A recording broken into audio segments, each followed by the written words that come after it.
Pelo sinal da Santa Cruz, livrai-nos Deus, nosso Senhor, dos nossos inimigos. Em nome do Pai, do Filho e do Espírito Santo. Amém. Meu Senhor e meu Deus, creio firmemente que estás aqui, que me vês, que me ouves. Adoro-te com profunda reverência. Peço-te perdão dos meus pecados e graça para fazer com fruto esse tempo de oração. Minha Mãe Imaculada, São José, meu Pai e Senhor, meu anjo da guarda, intercedei por mim.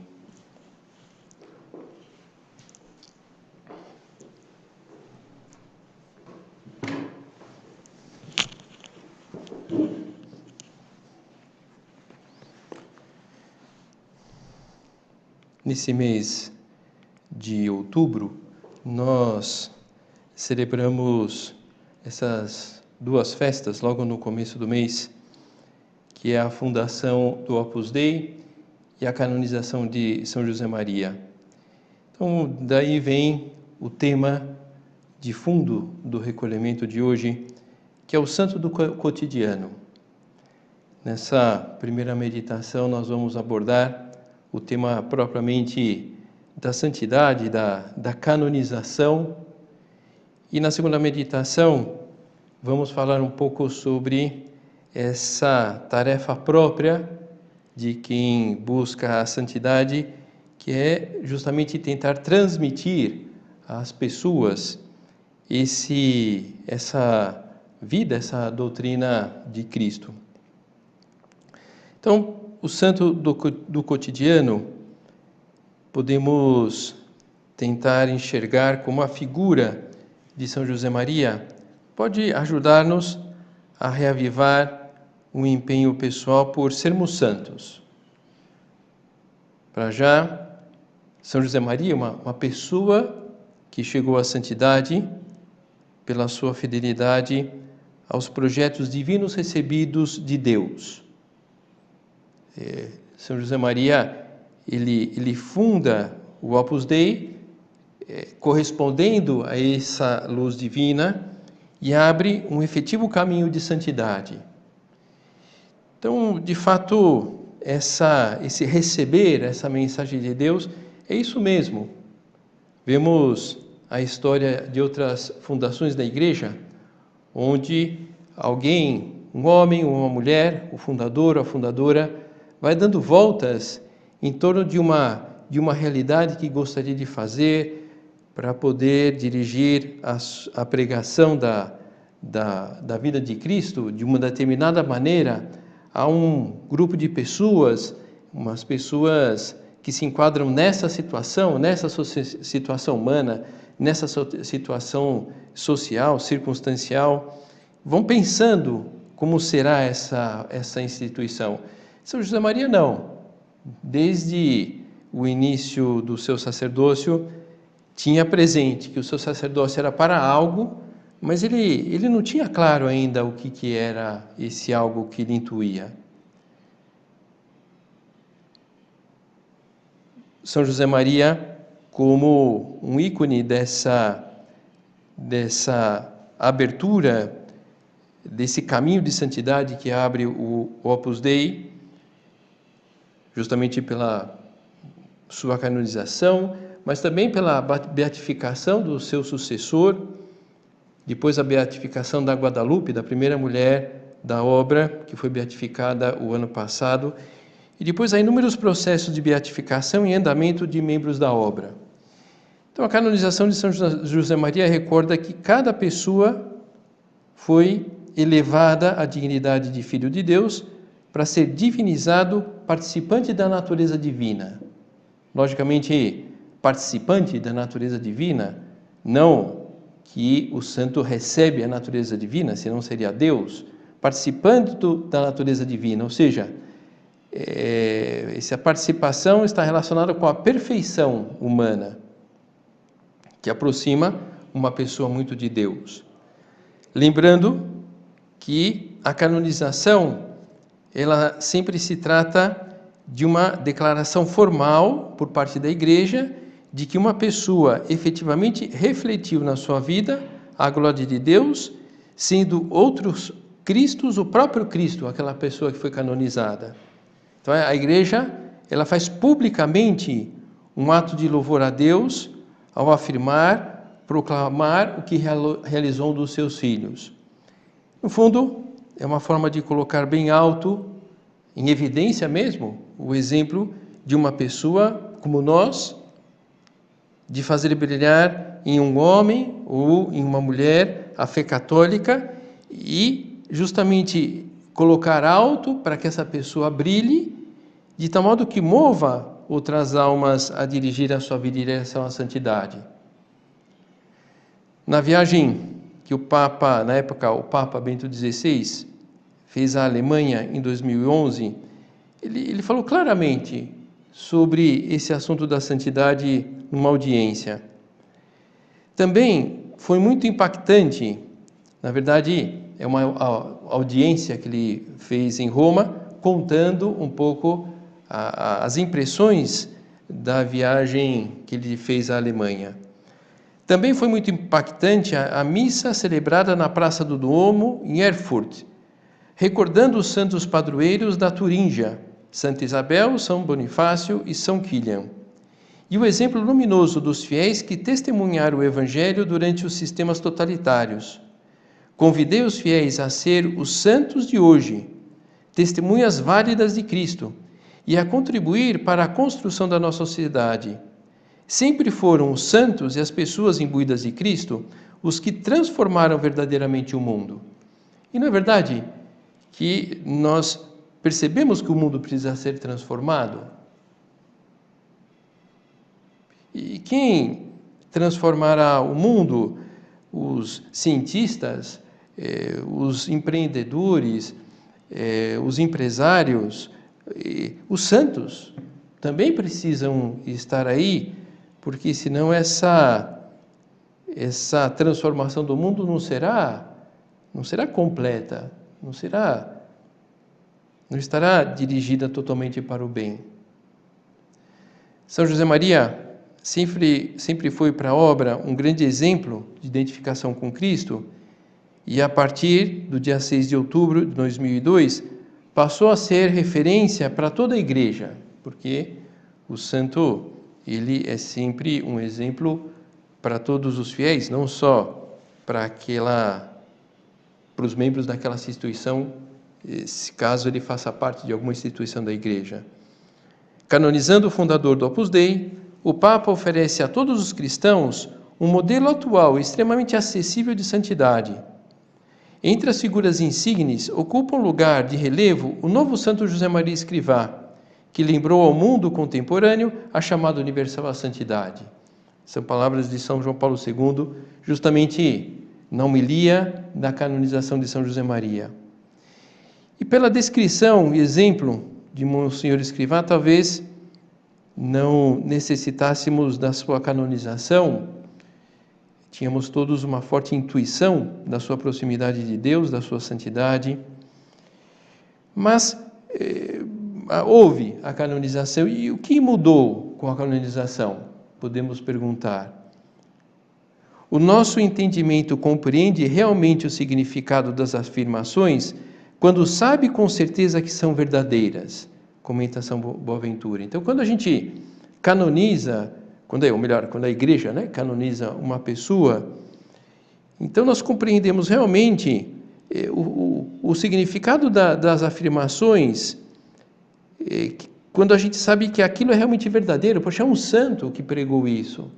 Então, quando aquela pessoa que pregou uma série de temas de uma determinada maneira, e aquela pessoa é declarada santa, puxa vida, aquelas palavras daquela pregação, daqueles conselhos, ganha um peso.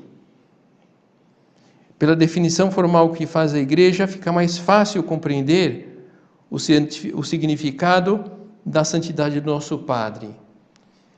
E, consequência, sentimos um impulso mais consistente para lançar-nos pessoalmente pelo mesmo caminho. Sempre foram os santos e as pessoas imbuídas de Cristo os que transformaram verdadeiramente o mundo, comenta o Papa Bento XVI. E não é verdade que percebemos a necessidade de mudar as circunstâncias à nossa volta. Nós mesmos, em primeiro lugar, as pessoas da nossa família, amigos, amigas, companheiros de trabalho, que precisam mudar, terem um encaminhamento da vida mais promissor, que esteja realmente dirigido à felicidade. Os batizados, os candidatos à santidade, entre as suas principais funções, têm o dever de preparar a segunda vinda gloriosa de Cristo no final dos tempos. E São José Maria cumpriu com fidelidade essa missão, no seu caso concreto, adotando o lema de ocultar-se e desaparecer para que brilhasse Cristo. No meio das suas atividades, como no seu caso como sacerdote, será que talvez dentro da nossa situação como profissional liberal, como estudante, como acadêmico, como funcionário de uma empresa, como funcionário público, enfim, será que essa perspectiva não poderíamos apostar, ocultar-se e desaparecer para que brilhe Cristo? Dentre os nossos interesses podemos dizer que está em primeiríssimo lugar o desejo de ser um reflexo da luz de Cristo e transmitir o som puro das suas palavras, dos seus ensinamentos, manifestar claramente, sem manchas, o seu modo de atuar, cultivar um mundo interior, um coração que bata ao ritmo do coração de Cristo e, no fundo, ser Cristo. Lá onde nós exercitamos a nossa vida acadêmica, onde nós exercitamos a nossa profissão liberal, naquela empresa, naquela instituição pública, lá, sermos outros Cristos nesse lugar. Tendo presente que esse caminho de identificação com Cristo não é simplesmente assim uma atitude piedosa que podemos ou não adotar, mas é uma missão que nós recebemos no batismo. A missão de corresponder à chamada divina, a chamada à santidade, essa chamada a levar outras pessoas a Deus. Vamos então ater-nos à santidade no ordinário, para que, imbuídos de Cristo, transformemos verdadeiramente o mundo, seguindo essa ideia do Papa Bento XVI. E para isso é necessário darmos continuidade ao caminho iniciado por São José Maria, comprovado pelo Magistério da Igreja no dia 6 de outubro de 2002. Agora, são palavras de Dom Javier, o prelado da obra na época da canonização. Agora, já não há possibilidade do nosso Padre estar fisicamente entre as pessoas. Serás tu com a tua alegria, serás tu com o teu trabalho, serás tu com o teu carinho, serás tu com o teu sorriso, serás tu com o teu interesse, serás tu com a tua correção fraterna quem deverá transmitir a imagem do nosso Padre. Então agora, através desse impulso da canonização de São José Maria, dessa lembrança, então nós desenvolvermos, através do que nós fazemos, essa identificação com Cristo, como viveu São José Maria, os santos, as santas em geral. A santidade para os católicos não é um tema indiferente, de mais ou menos importância, nem algo que ocupa um caráter pessoal somente, mas uma realidade que tem relevância no âmbito de toda a Igreja. Como se luta para ser santo no meio do mundo, Deus, através do Opus Dei, mostrou ao mundo e à Igreja um caminho específico. Como mostrou a outros fundadores e fundadoras ao longo da história outros caminhos de santidade. São José Maria ele comentava numa determinada ocasião: é necessário que eu seja santo e pai, mestre e guia de santos. Então a primeira parte já se cumpriu. É necessário que eu seja santo. Pronto, a igreja já declarou São José Maria santo. Agora fica conosco a segunda parte. Filhas e filhos santos de um pai santo. Aqui, filhos e filhas, não só os membros da obra, mas os cooperadores, as cooperadoras, aquelas pessoas que de alguma forma se identificam com essa espiritualidade. Deus quer que sejamos cristãos de verdade, autênticos, canonizáveis, com uma santidade sem paliativos, sem desculpa, sem eufemismos, não só da boca para fora, que chega até as últimas consequências, sem mediocridade, na plenitude de vocação vivida intensamente. Então, para já, nós garantimos, se a gente de fato aposta no caminho da santidade e coloca os meios para isso, de que nós estamos fugindo da mediocridade. Que acho que todos nós queremos isso. Acho que nenhum de nós gostaria de ser identificada com uma pessoa medíocre. Por isso a canonização, um impulso para a vida espiritual, através da ajuda de Deus, da intercessão do nosso Padre e da luta pessoal. Então nós recebemos essa graça no batismo para sermos santos. Concretamente, a obra e outras instituições da igreja oferecem os meios para isso. Agora, o que nós precisamos fazer é fazer render tudo isso. E como você pode fazer render isso, dando um sentido maior a tudo que nós fazemos. Aquela história conhecida da catedral que está sendo construída, e passa uma pessoa lá pelo canteiro de obras e pergunta para um operário: o que você está fazendo? Eu estou quebrando pedras. Era uma catedral que era construída pedra sobre pedra. E chega para o segundo: e você, o que você está fazendo? Eu estou arranjando um sustento para minha família. E aí passa por um terceiro operário que faz o mesmo trabalho: o que você está fazendo? Estou construindo uma catedral. Dar um sentido maior ao que nós fazemos. Da nossa parte, efetivamente, procurar converter todas as circunstâncias da nossa vida em ocasião de amar a Deus, digitando um trabalho, participando de uma reunião, conduzindo uma tarefa que já é rotineira, atendendo o cliente, mas amando a Deus, sendo santos através de cada uma dessas atividades. Logo depois que Dom Javier faleceu, saiu uma biografia, para dizer assim, um pouco descolada de Dom Javier, feita por um jornalista, uma linguagem assim muito fluida.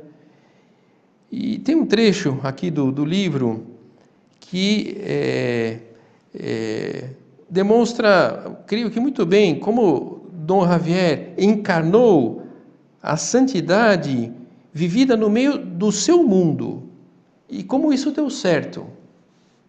Então eu trago aqui, vamos ver que alguns temas aqui já são um pouquinho passados, mas quando saiu a biografia estava muito candente quando o Álvaro Sanches León, que é o autor, ele escreveu a biografia.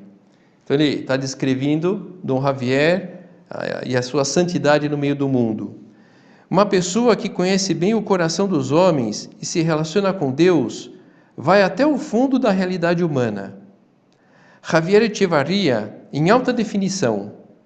Seu mundo é o de Trump e Putin, Maduro, Kim Jong-un, o líder lá da Coreia do Norte, ISIS, o Estado Islâmico do Iraque e da Síria, suas mortes, Ebola, crises econômicas, desemprego, corrupção política e o Panama Papers.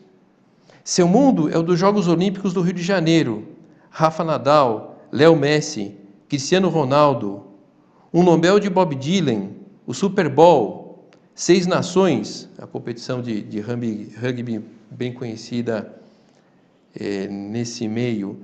Bicicletas de Shakira, fazendo referência à música.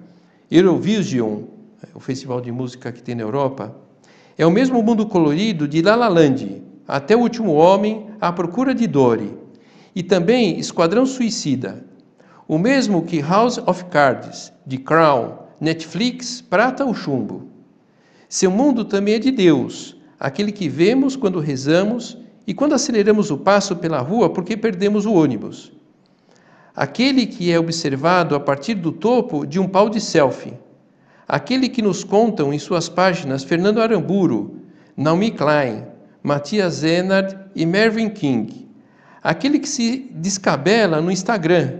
O bom, o mal, o cinza, o frio, o distante, o indiferente, o grande, os sorrisos, as penalidades, as clínicas de obesos, os donuts, as garrafas vazias de álcool, as rações de drogas, as bebidas zero caloria, a mão que se move sob os escombros, o iPhone X, a coroação da Samsung, Teslas, a esperança do Papa Francisco, as pessoas boas e as superavós que salvam o planeta. O mundo de Dom Javier é a terra e é o céu. Este tempo é essa glória. Essa santidade nesse mundo, nessa circunstância, nas circunstâncias que nós temos. A canonização como um impulso para a vida espiritual. Então, da nossa parte, dar um sentido maior a tudo que nós fazemos, tentar ir por esse caminho. Outro ponto, fazer mais. Fazer mais. E como? Melhorando o nosso estilo de luta pela santidade. Mas fazer mais que quem? Mais do que cada um de nós está fazendo atualmente, sem comparações, sem medir o rendimento dos demais. O que eu, diante de Deus, poderia fazer mais?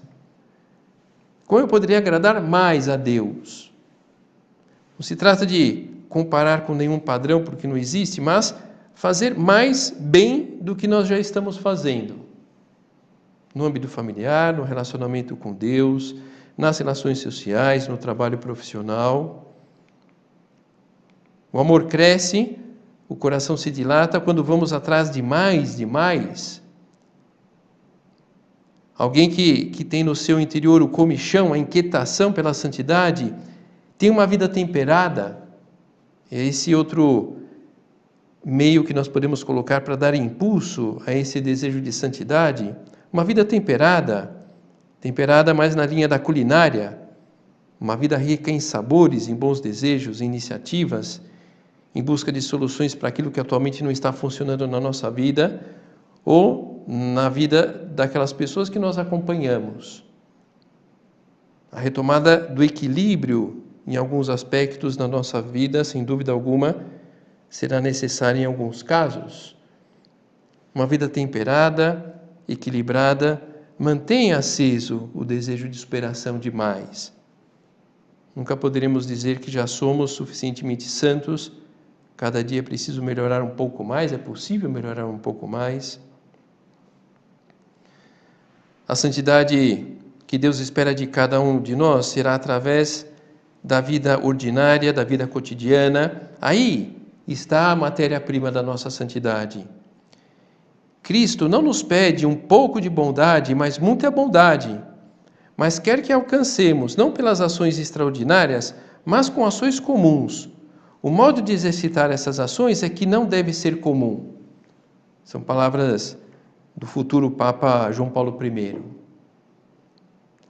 E, para isso, exercitar de tal modo que não seja comum, de tal modo que agrade a Deus. Então, contar com Deus, não somente com as próprias forças. Então, pedir força, essa força que não temos, que não encontramos em nós. Senhor, dai-me ser tão teu que só entrem no meu coração os afetos mais santos, se for através do teu coração chagado.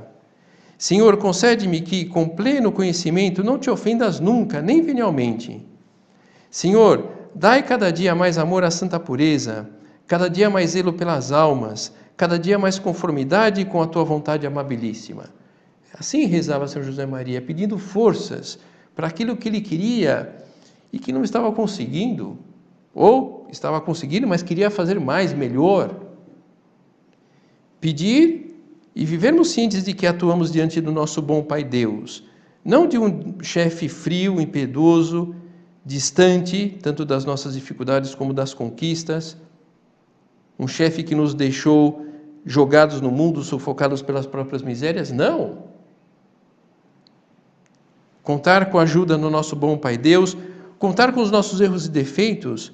Os santos não foram pessoas que não cometeram pecados. Seria bom que nos víssemos como se via o nosso Padre, um pecador que ama Jesus Cristo, mas um pecador que está voltando a Deus continuamente. Encarar, convencer-nos de que os atos de contrição são atos de amor a Deus em primeiro lugar. Há uma passagem, dentre várias, dos apontamentos íntimos, esse diário que São José Maria ele escreveu ao longo da sua vida, que é bastante comovedor, me parece essa passagem comovedora, e muita simplicidade sobre essa luta no dia a dia, uma luta até muito parecida à nossa. Já vamos ver por quê. Esta manhã, como sempre que peço humildemente, tanto faz a hora que vou dormir, desde um sono profundo, como se alguém tivesse me acordado, me despertei seguríssimo de que havia chegado o momento de levantar-me. Efetivamente, era 5h45 da manhã. Pela noite, como costumo fazer, pedi ao Senhor que me desse forças para vencer a preguiça. É como São José Maria se refere àquele esgotamento físico de tanto trabalho que ele padecia nessa época.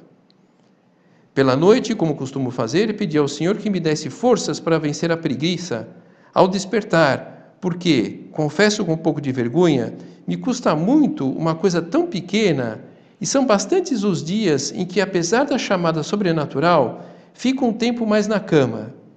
Hoje rezei, ao ver a hora, lutei e fiquei deitado. Por fim, às 6h15 do meu despertador, que está quebrado faz tempo, me levantei e, cheio de humildade, me prostrei no chão, reconhecendo minha falta, Serviam, me vesti e comecei a meditação. Não conseguiu acordar na hora, São José Maria. Os santos foram pessoas que lutaram por serem, sentindo-se pouca coisa, um pouco melhores. Como? Fazendo propósitos. Os propósitos são sinais de saúde na vida espiritual. O Opus Dei vem lembrar que a religião não se limita à participação em determinados atos litúrgicos ou de piedade, mas abarca a vida como um todo, desde o relacionamento conjugal até o cafezinho no intervalo de um trabalho extenuante. O propósito diário no exame de consciência, o propósito depois de assistir a um recolhimento, depois de uma direção espiritual, depois de um retiro. E a consequência de tudo isto, vamos abordar um pouco mais detidamente na segunda meditação, a luta pela santidade arrasta, porque com mais ou menos perfeição refletimos Cristo. Numa tertúlia em Portugal, em 89, Dom Álvaro conta uma história sobre São José Maria que ilustra bem essa realidade, como a luta arrasta. Entre as testemunhas sobre a fama de santidade do nosso Padre, conservamos alguns escritos pelos operários que trabalharam na construção de Villa Tevere, a sede central da obra lá em Roma. O nosso Padre passava com frequência pelas obras, por isso conhecia e se relacionava com carinho com os operários. Um deles conta que em determinada ocasião estava chegando o nosso Padre. Ele não tinha visto e, enquanto falava com o companheiro, escapou-lhe uma blasfêmia. Comenta o operário: Monsenhor não me disse nada. Simplesmente me olhou com uma tal cara de pena que não me esquecerei nunca. Desde então, já não voltei a blasfemar. A luta pela santidade cria um clima otimista à nossa volta. Queridos irmãos e irmãs, nesta viagem apostólica à Alemanha, novamente o Papa Bento XVI, me ofereceu a oportunidade propícia para encontrar-me com os fiéis da minha pátria alemã, para confirmá-los na fé, na esperança e no amor, e compartilhar com eles a alegria de ser católicos, mas a minha mensagem estava dirigida a todo o povo alemão, para convidá-lo a olhar com confiança para o futuro. É verdade, onde há Deus há futuro, e onde há um futuro promissor há otimismo. A santidade é uma meta sobrenatural, não é um ideal humano, nem um ideal ético, simplesmente. Para isso nós necessitamos dos meios sobrenaturais. Os santos são os nossos intercessores nesse sentido junto de Deus. E Nossa Senhora, nossa mãe, será também e sempre a nossa grande mediadora entre nós e Deus, para conseguirmos muitas graças para nós e para as pessoas à nossa volta. Vamos terminar a nossa meditação, essa primeira meditação do recolhimento, dirigindo-nos a ela, contando uma vez mais com a sua ajuda e uma vez mais abandonando nas suas mãos os nossos desejos de melhora, os nossos desejos de santidade, o afã de santidade no ambiente à nossa volta.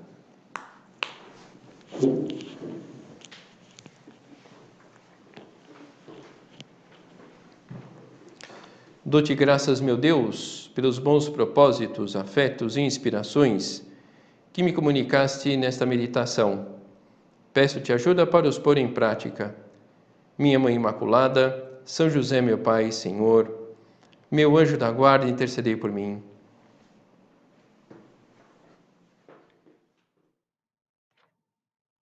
Exame, ato de presença de Deus.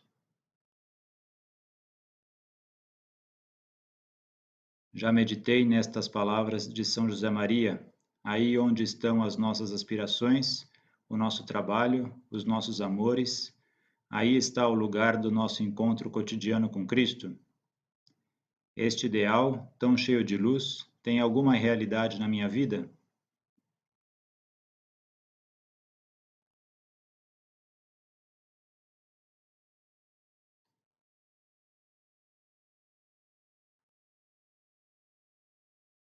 Capto o exemplo da vida oculta de Cristo, que passou 30 anos nas circunstâncias mais comuns, em que a maioria dos cristãos se encontram, dedicado ao trabalho, à família, ao convívio social, fazendo tudo bem feito e realizando no meio dessa vida ordinária a obra da redenção? Vejo claro que Deus me diz, através disso, que na minha vida diária posso e devo santificar-me.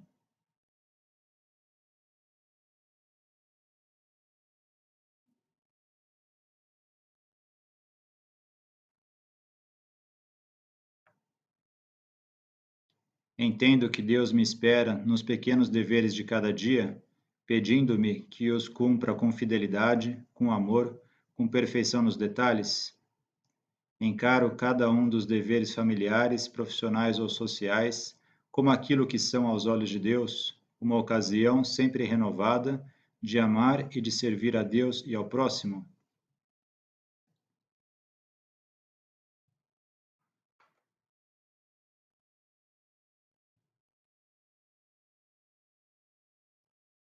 Deixo as minhas tarefas pela metade ou luto seriamente por colocar em todas elas a última pedra, como São José Maria costumava dizer?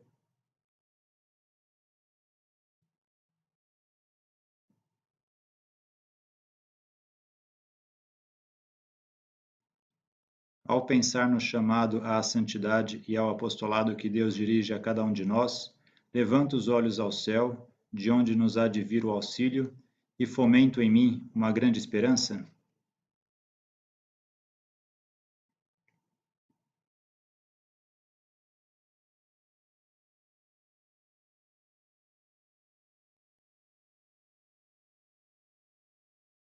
Tenho na esperança em Deus, como tinham os santos, um apoio firme que me permite encarar os ideais da vida cristã com magnanimidade, com metas altas de amor, de santidade, de virtudes, e com iniciativas audazes de apostolado e de obras de serviço.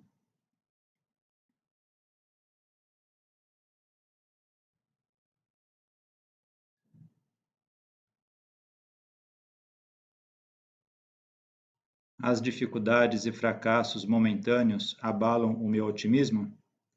Esqueço que, para um filho de Deus, sempre é possível nascer de novo, como Jesus dizia a Nicodemos, recomeçar, auxiliado pela graça de Deus, com coragem e confiança?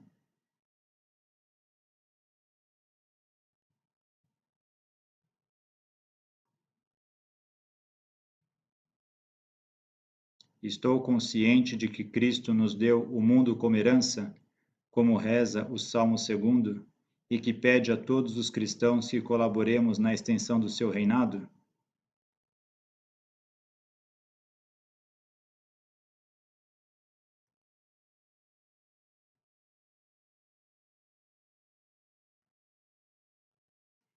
Sinto a responsabilidade de ser fermento na massa, com o exemplo da minha vida, com o calor da minha amizade, com a conversa confidencial que ajuda parentes e amigos a se aproximarem de Deus?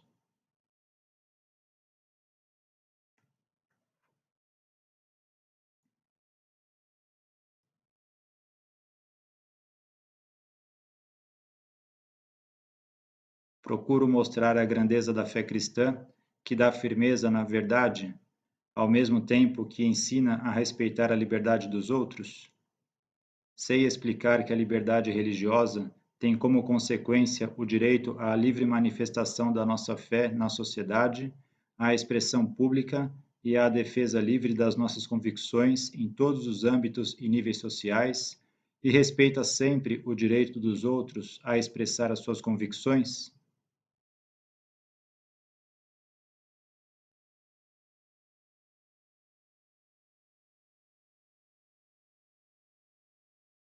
Ato de contrição.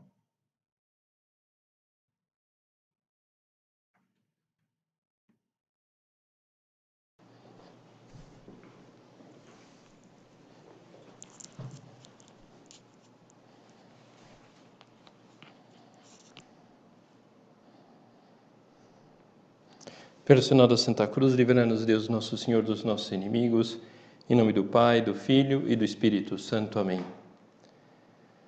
Meu Senhor e meu Deus, creio firmemente que estás aqui, que me vês, que me ouves.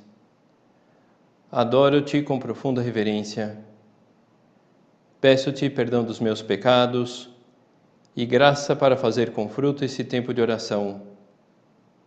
Minha Mãe Imaculada, São José, meu Pai e Senhor, meu anjo da guarda, intercedei por mim.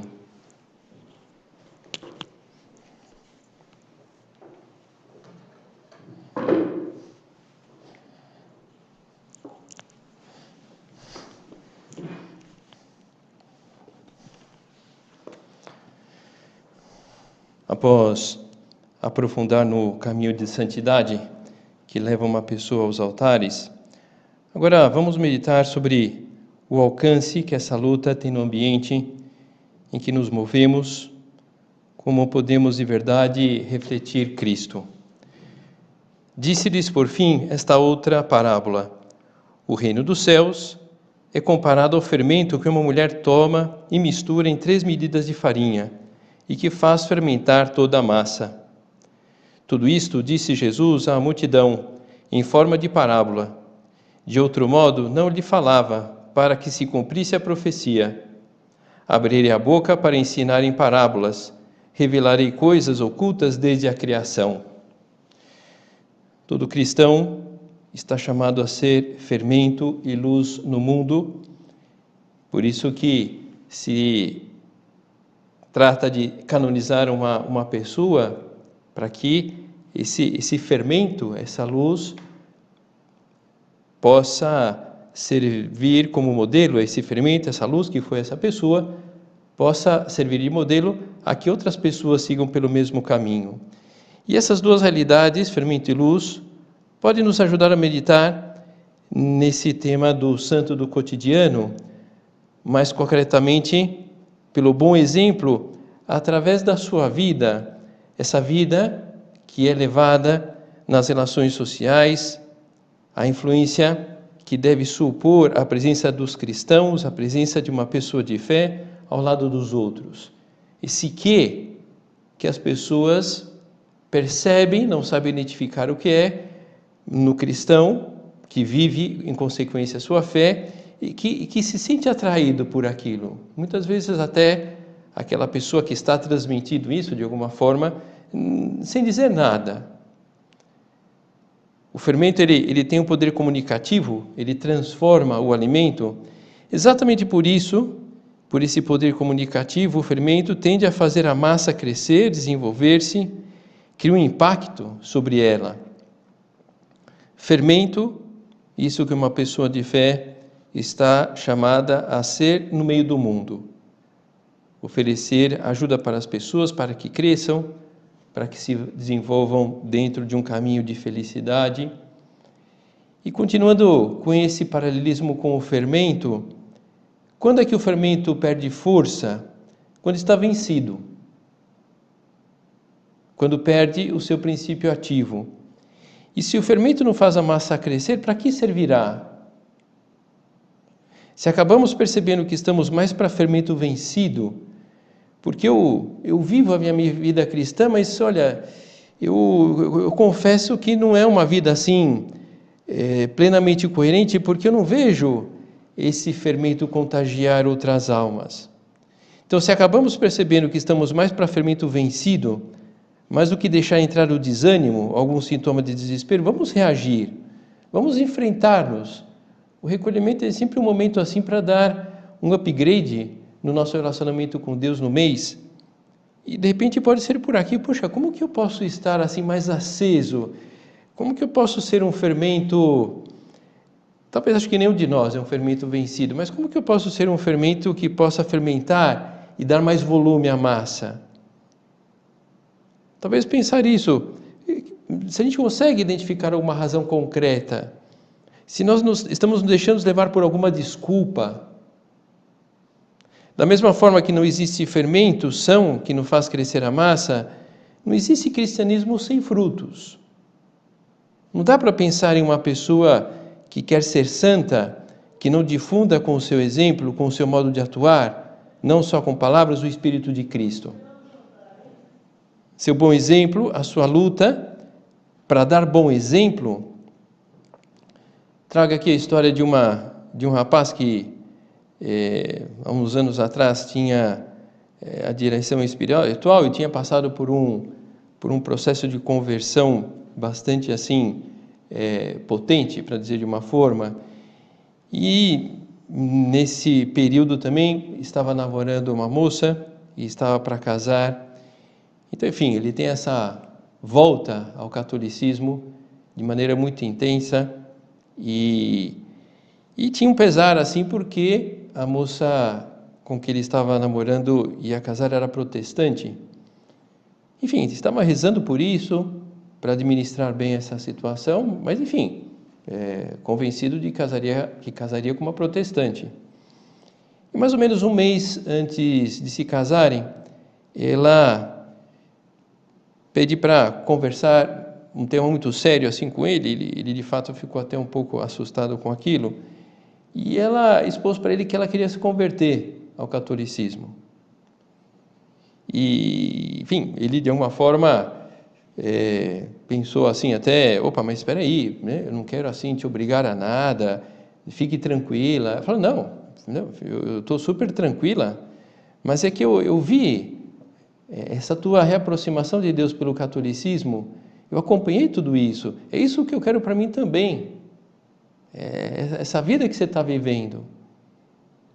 Então, se Cristo falou para os seus ouvintes comuns que o reino de Deus é como o fermento no meio da massa, como aconteceu com esse rapaz aí, com a sua noiva, então se Cristo falou para os seus ouvintes comuns que o reino de Deus é como o fermento no meio da massa, quem preferisse abrir mão da sua capacidade de transmitir o reino de Deus, poderia até ser comum, mas não cristão.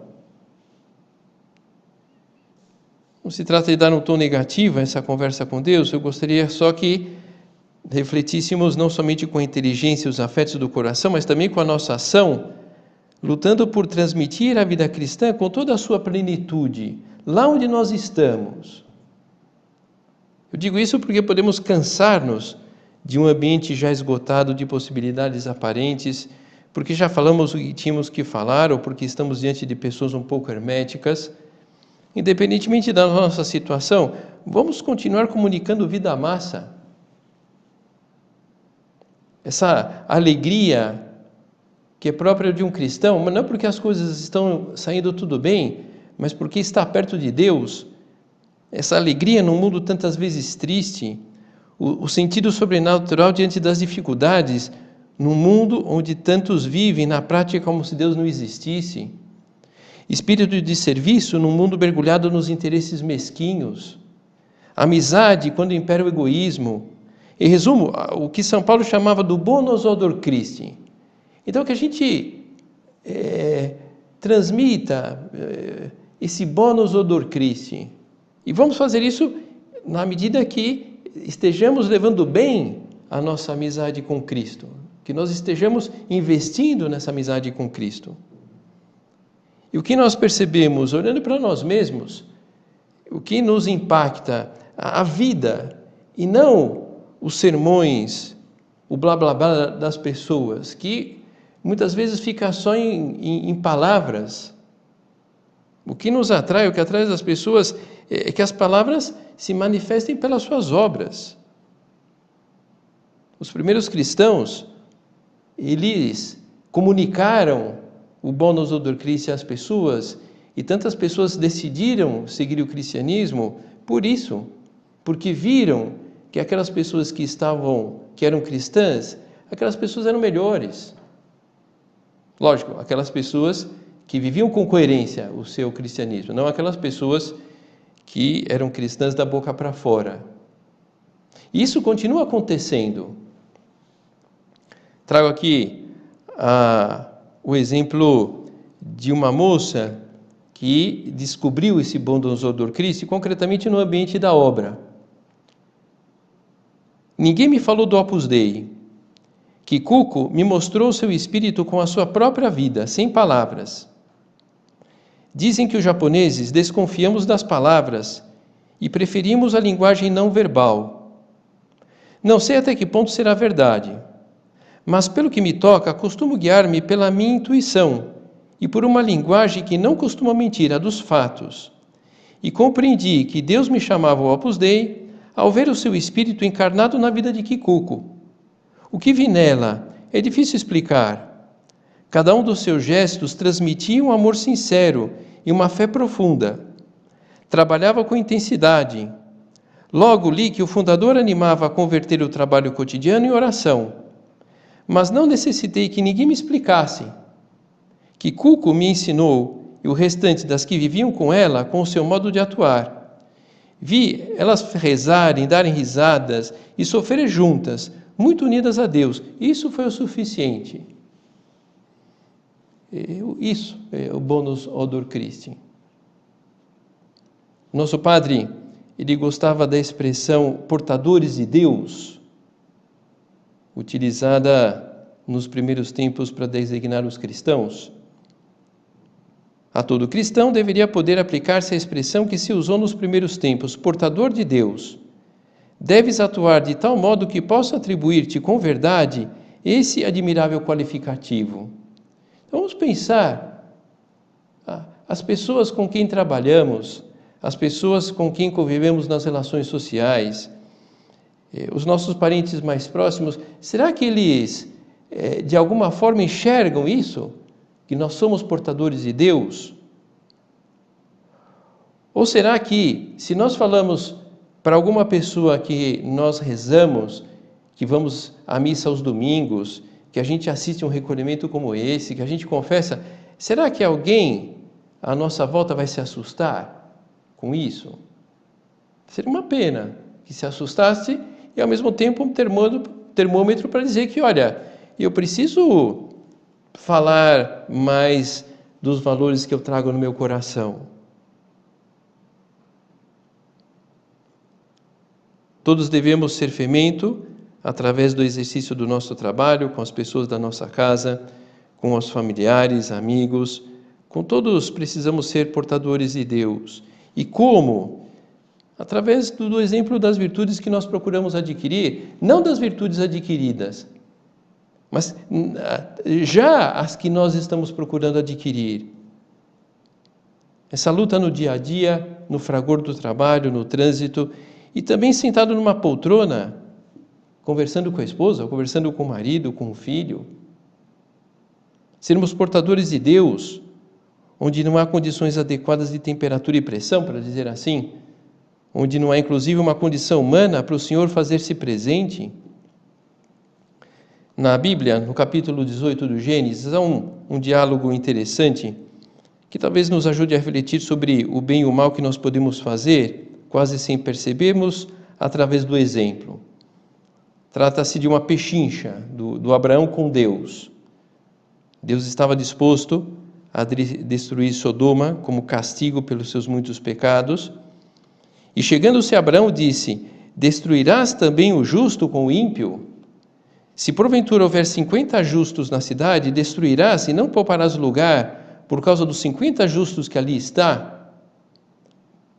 Longe de ti que faças tal coisa, que mates o justo com o ímpio, de modo que o justo seja como o ímpio. Esteja isto longe de ti. Não fará justiça o juiz de toda a terra? Então disse o Senhor: se eu achar em Sodoma 50 justos dentro da cidade, pouparei o lugar todo por causa deles. E Abraão continua: ok, e se houver somente 45? E Deus: não, eu vou poupar. E 40? E 20? E 10? E mesmo que houvesse um justo, nosso Senhor pouparia a cidade. E não houve esse número de justos. Sodoma e Gomorra foram destruídas por uma chuva de enxofre. Reparemos que não era necessário que fossem ricos, poderosos, influentes, sábios. Deus quer transformar o mundo com gente simples, com gente boa.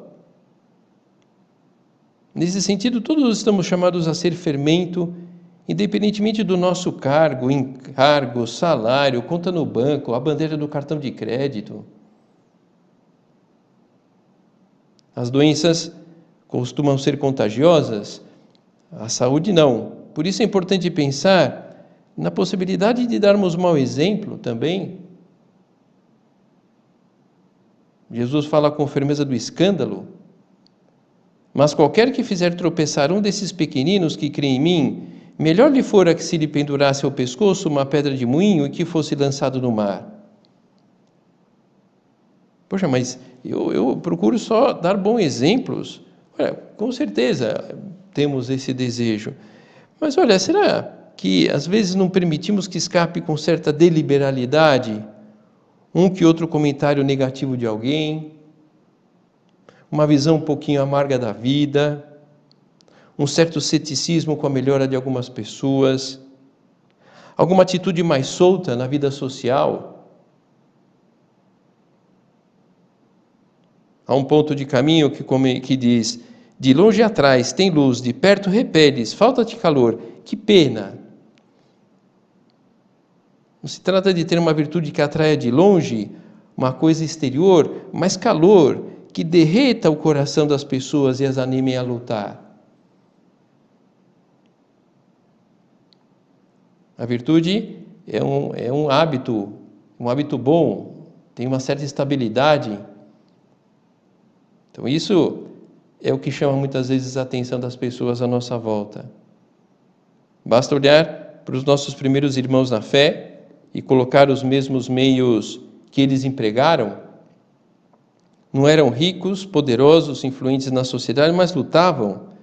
Lá onde viviam os primeiros cristãos, o que prevalecia e que contagiava era a exemplaridade de cada um, a coerência na atuação privada e pública, a oração, a amizade, o preservar as pessoas nos relacionamentos, a autoridade proveniente do prestígio profissional, a solidariedade com os anseios justos dos outros, o desejo profundo de vê-los felizes. E por que há uma tendência dessas pessoas fazerem isso? E quando descobriam, aprofundavam um pouco, eram as pessoas que acreditavam em Cristo, que seguiam a vida cristã. Além disso tudo, melhor, antes de tudo, a convicção de que não existe paz, nem pessoal, nem familiar, nem social, sem Deus. E quando há, é uma paz muito precária. Basta uma desestabilização no nosso entorno para que essa serenidade vá embora, se esvaneça. Os primeiros cristãos se encontraram mergulhados num ambiente bem afastado da doutrina que traziam no seu coração pelo batismo. E qual foi a reação deles? Envolver-se a fundo na difusão do tesouro que traziam na alma. Como? Através do testemunho pessoal. Um testemunho alegre, um testemunho amistoso, atuando como podiam na sociedade, com diversas iniciativas de cultura, de assistência social, de ensino, de ajuda aos que viviam longe dos valores próprios da dignidade humana. Poderiam, talvez, terem se refugiado num canto, lá da Palestina, vivendo bem entre eles, sem muitas preocupações, lamentando-se pelo erro dos outros, por aquilo que não estava de acordo com o ideal de uma vida reta. E se isso tivesse acontecido, provavelmente estaríamos lamentando hoje o fato de terem deixado de dar ao mundo a verdadeira solução para a vida, para a expectativa das pessoas. É verdade, o que podiam fazer, o que fizeram, era como uma minúscula colher de fermento, mas era fermento e continha dentro de si a força de Deus. Exatamente a situação em que a maior parte de nós nos encontramos.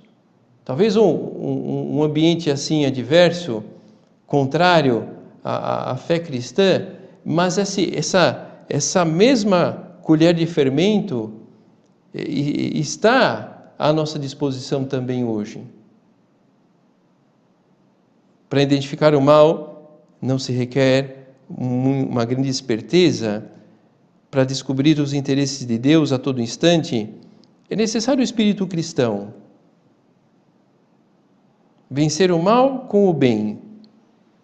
Vamos procurar o bem naquelas pessoas à nossa volta e, a partir daí, fazer com que essa bondade tome conta da alma dessas pessoas. Vencer o mal com o bem, valorizar as virtudes daqueles que estão perto de nós, a generosidade de um, a laboriosidade do outro, o espírito de colaboração daquela pessoa, a paciência com esse filho em casa. Afogar o mal e a abundância de bem, fomentar tudo aquilo que nasce de positivo à nossa volta, umas vezes com uma palavra de ânimo, outras com uma colaboração efetiva. Deus não nos pede que sejamos ingênuos perante o mal e os duros acontecimentos da vida. Deus não quer pessoas ressentidas, azedas, porque a sociedade está mal, mas que tenhamos olhos para ver o que há de bom nas pessoas e na realidade que nos circunda. Porque há. E se a gente se fecha diante do mal do mundo, e nos fecharemos porque deixamos entrar o egoísmo, o próprio modo de ver as coisas de uma maneira negativa, prescindimos de Deus, até mesmo nosso clima interior fica pesado, azeda. Deus não quer que nós passemos os nossos dias entregues a lamentações estéreis, mas dando a conhecer o tesouro da fé, que é capaz de transformar as pessoas e a sociedade, que oferece o verdadeiro caminho para o que é digno para o ser humano. A dignidade do ser humano tem uma relação direta com a verdadeira felicidade. Então, diante de tudo isso que vimos até aqui e tendo em conta as nossas experiências pessoais, talvez as nossas derrotas na tentativa de ajudar os outros, pode vir um pouquinho de tristeza. Poxa, de fato eu tenho isso tudo que nós estamos aqui pensando, eu tenho procurado fazer, e até já por um longo período de tempo, e o que eu vejo, tanto sacrifício para nada, tanto esforço para tão poucos resultados, nada se perde. Tudo que nós façamos de bom, nada se perde, embora pareça que isso que aconteça. Quantas vezes, na direção espiritual, ouvimos histórias espetaculares de uma pessoa que traz lá algo que aquele amigo falou, um bom exemplo, mas isso não foi na semana passada, foi há 5 anos atrás, foi há 10 anos atrás, 15 anos atrás, e aquilo continua vivo nele, nela. As coisas ficam, nada se perde. no âmbito do Opus Dei, nessas atividades com os garotos, com as garotas, nós ouvimos muito isso. Aquele garoto, aquela garota que participou lá das atividades de um clube, de uma atividade, enfim, acabou entrando na adolescência, se afastou um pouco de Deus, se perdeu um pouquinho ou muito, e depois voltam e com aquela nostalgia de que, poxa, quando eu estava lá, né, no clube, o monitor, a monitora, eu achava que eles eram meio chatos, né? Mas quem era chato era eu. Quem era chato era eu, que não entendia o que eles estavam querendo me transmitir, não por culpa deles, mas por minha culpa. Agora eu vejo, e agora eu quero isso que tentaram me transmitir naquele momento, e eu não soube aproveitar, mas agora eu quero. E as pessoas voltam e querem para si mesmas, e querem para os seus filhos, e querem para suas filhas. Não esqueçamos que o bem é atrativo, contagioso, e gera sempre muito mais felicidade que a tibieza, mas as pessoas não percebem. Tudo bem, pode acontecer, mas não é o bem desperdiçado. Para nós, concretamente, agradamos a Deus com essa atitude e acabamos por isso mais unidos a Ele, mesmo que a pessoa que nós tentamos oferecer essa oportunidade de Deus não tenha aceitado. E essa nossa união com o Senhor vai preenchendo a nossa alma de alegria, que vai acabar transbordando, derramando nos corações das pessoas à nossa volta, e vamos continuar oferecendo esse bem, oferecendo Deus, a oportunidade de Deus às pessoas. Jesus pôs-se a caminho, voltou a reunir-se uma grande multidão junto de Jesus e ele, segundo seu costume, começou de novo a ensiná-la. Vamos renovar o propósito de abrir-nos aos outros e abrir bem os olhos do coração para enxergar rapidamente o que as pessoas estão precisando, rezar mais pelas pessoas. Isso é infalível. Faz esse teste. Aquelas pessoas que você gostaria que melhorassem, faz o teste, começa a rezar todo dia por essa pessoa. Você vai se aproximar dela, virão ideias para puxar algo que você gostaria de transmitir, surgirão oportunidades. Só o fato de você rezar por essas pessoas, você vai estar próxima, e quando você encontrar essa pessoa, é como você tivesse, todos esses dias que você foi rezando, como você estivesse próxima dela. Ela vai perceber isso. Nossa, quanto tempo que eu não vejo essa pessoa nossa, como me quer bem, como me trata bem. Lógico é que a gente faz dias, meses, anos que nós estamos rezando por aquela pessoa. Isso aconteceu com Dom Álvaro. Uma tia de Dom Álvaro, que conversava com São José Maria, falou de um sobrinho, e o nosso padre rezou muito tempo por Dom Álvaro. Então rezou, e a tia tinha falado para São José Maria que o sobrinho dela gostava muito de banana. E de fato, quando o nosso padre conhece Dom Álvaro, tinha muita proximidade de Dom Álvaro, porque estava rezando muito por ele. E Dom Álvaro percebe, nossa, esse sacerdote aqui, como me quer bem. E ainda o nosso padre brinca com ele, você é o que gosta de banana. Dom Álvaro fica um pouco assustado, e depois, enfim, né, já no nosso padre esclarece, mas, enfim, como a oração, nesse caso concreto, aproximou São José Maria de Dom Álvaro, e a primeira vez que se encontraram, Dom Álvaro percebeu tanto receptividade que se encantou com a figura do nosso padre, com o espírito da obra, enfim, e pediu admissão à obra. Rezar pelas pessoas, rezar e abandonar nas mãos de Deus muitas vezes, pensar numa forma para tornar as conversas mais eficazes, isso sim. As coisas não estão saindo, aquela conversa lá, eu não consigo entender muito o posicionamento da pessoa. Vamos pensar em umas perguntas. Olha, fulano, outro dia a gente falou desse assunto, eu queria te fazer uma pergunta, talvez assim, você pode achar que é até um pouco invasiva, se for você me avisa. Então, claro, a pessoa já, o que está vindo aqui, né? E meio que a pessoa já está preparada e você solta. E a pessoa, como a gente preparou a pessoa, a chance de sair uma conversa ali é grande. Aí se ela fala, não, essa pergunta é muito invasiva, então pronto, não vamos falar daquilo, vamos respeitar. Mas vamos pensar depois que outro meio eu posso oferecer a essa pessoa para tentar oferecer a oportunidade de Deus a ela. E se percebemos no nosso apostolado a desordem, a falta de empatia com as pessoas, a dificuldade para conseguir abertura com as pessoas, buscar ajuda com simplicidade na direção espiritual, por exemplo, pegar umas dicas.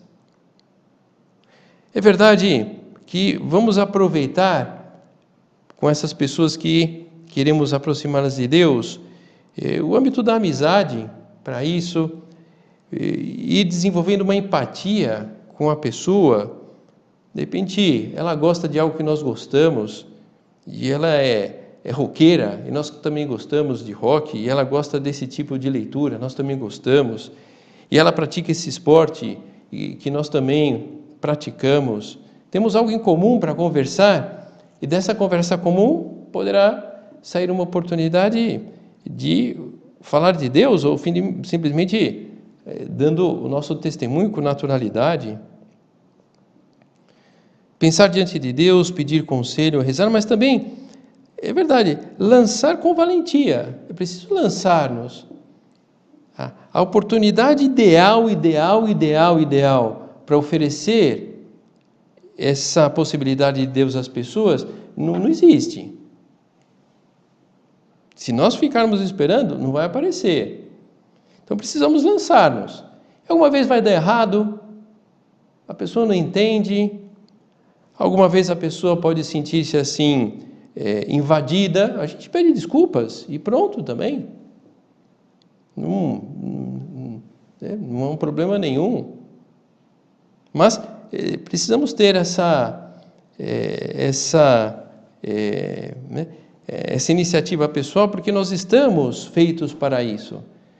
Aliás, é um compromisso que nós assumimos no nosso batismo, de oferecer a oportunidade de Deus às pessoas. A missão apostólica não é algo que para alguns somente, para alguém, aquelas pessoas que têm mais jeito, não, é para todos nós.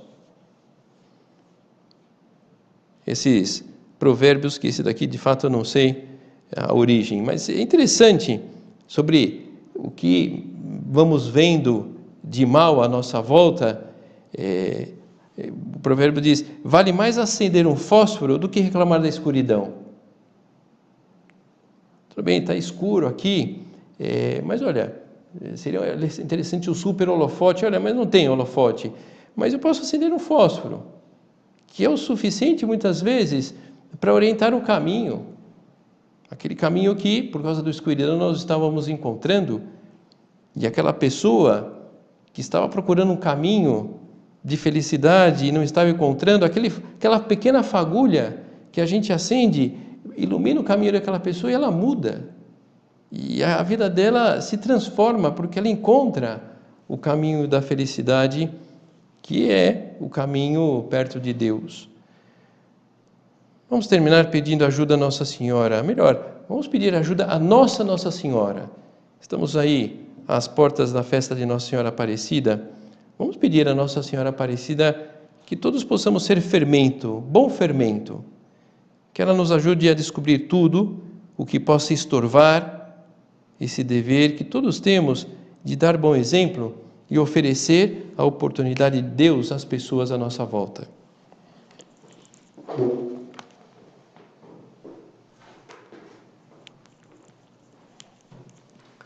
Dou-te graças, meu Deus, pelos bons propósitos, afetos e inspirações que me comunicaste nesta meditação.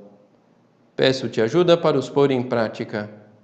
Minha Mãe Imaculada, São José, meu Pai, Senhor, meu anjo da guarda, intercedei por mim.